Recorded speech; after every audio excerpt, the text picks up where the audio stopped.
పోచమ్మ గల్లి ఇది కుక్కలు ఈడ బయట పిల్లలు ఆడుకున్న చేసుకున్న కిరాణా దుకాణం పైన ఈ కుక్కలు కరుస్తున్నాయి పిల్లలకి. మళ్ళా ఏంటంటే పిల్లలు ఎటు పోయినా పరేషాన్ ఇక ఏంటంటే పిల్లలకు సేఫ్టీ లేదు. ఇది జిల్లా కలెక్టర్ నుంచి మేము ఒకటి కోరుకుంటున్నాం, సేఫ్టీ కావాలా మాకు.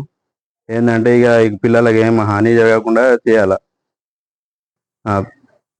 పెద్ద మనుషులకి, ముసలోళ్ళకి, మన ఆడోళ్ళకి రాత్రిపూట పోయినా డేంజరే. ఏంటంటే స్పందన చేయాలా. గవర్నమెంట్ నుంచి ఒక అప్పీల్ చేస్తున్నాం, కుక్కల అరికట్టనే నుండి మాకు రక్షించాలా అని కోరుకుంటున్నాము. ఏంటంటే ఆడకట్టుల పిల్లలు ఏ టైం ఎప్పుడు పోతారో ఎప్పుడు వస్తారో, స్కూల్ నుంచి వస్తారు అని చెప్పలేము. కుక్కలు ఎప్పుడు పడతాయో తెలియదు. ఇప్పుడు వచ్చేటప్పుడు కూడా దగ్గర ఒక 20-30 కుక్కలు చూసినాము. ఏంటంటే దీని గురించి కొద్దిగా ఖండించాలని కోరుకుంటున్నాము. మున్సిపల్ గవర్నమెంట్ నుంచి కొద్దిగా చర్యలు చేసుకోండి.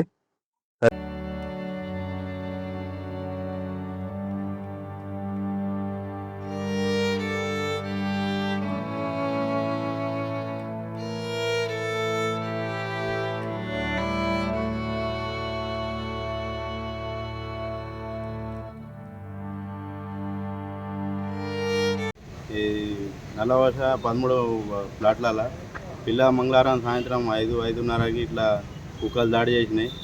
అయితే ఈ కౌన్సిలర్ కూడా చెప్తే చూస్తా అన్నాడు. మరి ఇంకా వేరే పిల్లలకు హాని జరగకుండా చూడాలని మున్సిపాలిటీ నుంచి చర్యలు తీసుకోవాలని చెప్తున్నాం.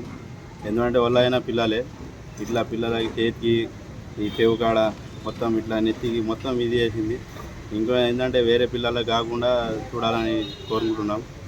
ఎందుకంటే చిన్నపిల్లలు బయట వెళ్తారు, తిరుగుతారు, చేస్తారు అట్లా.